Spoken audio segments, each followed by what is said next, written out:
And we're live.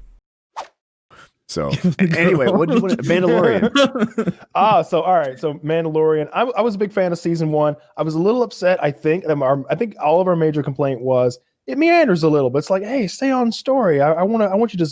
But then I started thinking about it, and it's like, well, maybe they can't just zip to the end where Yoda starts fucking talking and talking backwards. Now I am like, you can't just go right to like the good shit. Like if they're gonna have 5 seasons of this shit, then maybe they do have to take their time. So I'm okay with that. And I do like that the Mandalorian is essentially a space western. Episode 1, season 2, literally is a space western. It's they even bring in Timothy Oliphant to play. No like real spoilers for those of you who haven't seen it yet, but like Timothy Oliphant is the guest star. He's like the guest star of the episode. And there's a lot of callbacks to previous Star Wars that I won't get into because they're spoilery.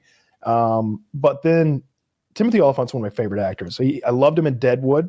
You know, he's the marshal. And then I loved him in Justified on FX, where he played U.S. Deputy Marshal Raylan Givings. In Harlan, Kentucky, just being a badass motherfucker. He kills like 8 people in the first 12 episodes of that show or something like that. And like in a lot of there are a lot of shows that are like that. And you start thinking to yourself like, oh, this cop kills a lot of people, huh? You would think somebody would say something. But in Justified, they're like, have you killed another one, Raylan? You've killed another man. We're going to have another review, and I'm going to need your weapon. How many is that? Like, they're always like pointing it out. Like, you've killed so many people, Raylan. You've got to stop killing people. And like, he starts making an effort not to kill people in the very first episode. Like, and keep in mind, this is a modern day show. Like it's set in the early 2000s. That's when it's filmed. And he's sitting across from this criminal, and he's like, I told you, you had 24 hours to get out of town, or I was gonna kill you.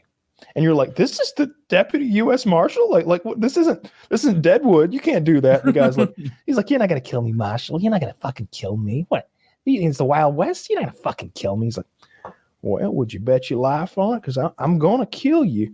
And sure enough, like 5 minutes later, like the bad guy pulls out a gun and he fucking kills him right there. And like every episode for like the first 5 or 6 or 8 episodes, he kills at least one people. Sometimes he kills multiple people in an episode. And it's fun to see like his superiors, his partners, like the criminals that he can't quite catch yet, all being like, God, you killed another one? How many? How many is that now? Because they take his gun every time he kills someone, because that's like... It sounds like you like The Mandalorian more than me. I really like The Mandalorian. You liked it. Have you seen the new episode? I've seen one this year. Is there more than one? Yeah, that's the one with Timothy Oliphant, and they've got to kill the big worm monster and everything. I liked it. I liked it a lot.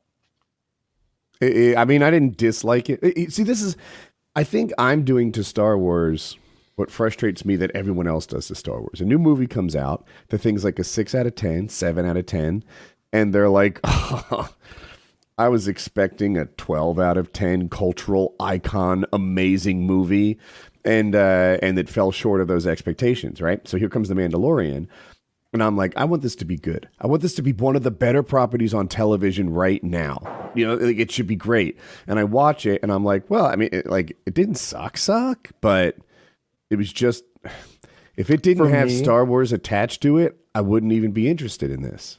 For me, it is one of the best properties on television right now. I think the fight choreography has improved dramatically into this season. There's a fight at the very beginning where, I don't know, first he shoots like 4 people, and then he has to fight 2 or 3 more, like hand to hand. And like him utilizing his like armor and helmet in a fist fight the way that, like, if you were smart enough, you would. Like, the guy goes to hit him, and he's like, wait a minute. I'm wearing an impervious helmet. Go for it. You know, he just like headbutts the guy's fist, and the guy's just like, what was I thinking? And I'm just like, yeah, what were you thinking? You should have like gone and grabbed a sword or something, like a chair even. Why would you punch the guy wearing the impervious helmet in the head? Like, you never saw anybody punch Magneto. They're not stupid enough to do that. I'm loving it, man. I really do like it. I like the fucking Baby Yoda. I know I'm supposed to like the Baby Yoda. It's their fucking like, it's Disney's like, yeah. Did the doll even play a role last time? He sat there and he went, ooh. And there was a scene where they're on the motorbikes and his ears flopped. And that's all I need. That's all I need. I need his cute little ears to flop. I need him to go, ooh. Oh, and there was another scene where like they might like the Mandalorian and Timothy Oliphant's character are in a bit of a standoff, and the Mandalorian's like, "Hey, you give me that armor," and Timothy Oliphant's like, "I can't do that," and he's like, "All right, well, we're gonna have to draw." And you look, and Baby Yoda's hiding in the spittoon, like he's there to be cute. That's all I need from him. I don't need him to do any force shit necessarily every episode. Just be cute. That's your job. There was an episode, I guess I will spoil it, from last year, where Baby Yoda actually assists, right? He has the, if you know Star Wars, he could. So just to interrupt, just half a sec. Did you feel bad about spoiling Cape Fear? But you are now going to spoil. I was recommending people watch it, so I did. That's okay. Just the time. Mandalorian, I don't recommend you watch. It's a fucking C tier show. But so last year, the Baby Yoda uses his powers. You know, he can like push things. You know how he lifted the spaceship, the TIE fighter in Return of the Jedi? He has that power, but to like maybe a smaller extent because he's a baby. Yeah, killed that rhino. But this year, so far, all he's done is like sniffle a little bit. And if Mandalorian gets in a fight, he shuts the lid over his little space stroller. Oh, that was cute as shit. Like little things like that. That was fucking cute cute. as Like the Mandalorian's about to get in a fight, and the Baby Yoda's in like his fucking like Stroller. trammel or whatever, and you know it's like an eggshell, and he's like, "Woo!" and the thing goes zoop, like he closes it because he knows it's about to get rough.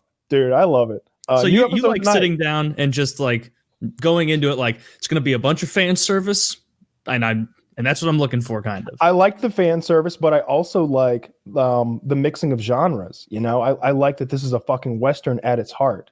It's full of Western tropes. It's full of, it was co-starring a Western character in the last episode. Like that's what Timothy Oliphant does. He plays the cowboy in like everything. He was in that episode of The Office, I guess. He wasn't a cowboy there, but he's always a cowboy. And I don't know. I liked it a lot. I liked the whole episode. I liked them fighting the giant monster. I like how they got to it.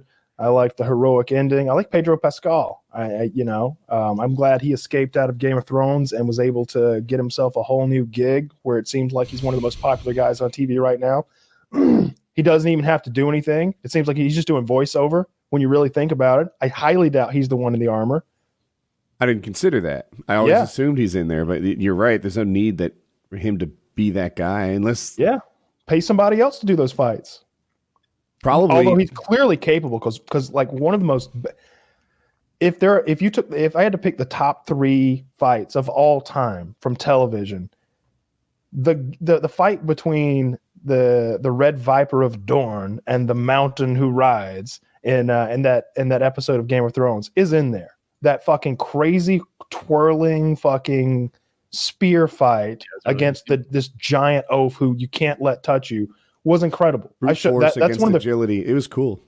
Yeah, that's one of the few pieces of Game of Thrones I've ever shown my father, and it was so fun to watch his reaction because he was really digging it. You know, like he's like, this guy, all right, I like this guy. This guy's he raped his.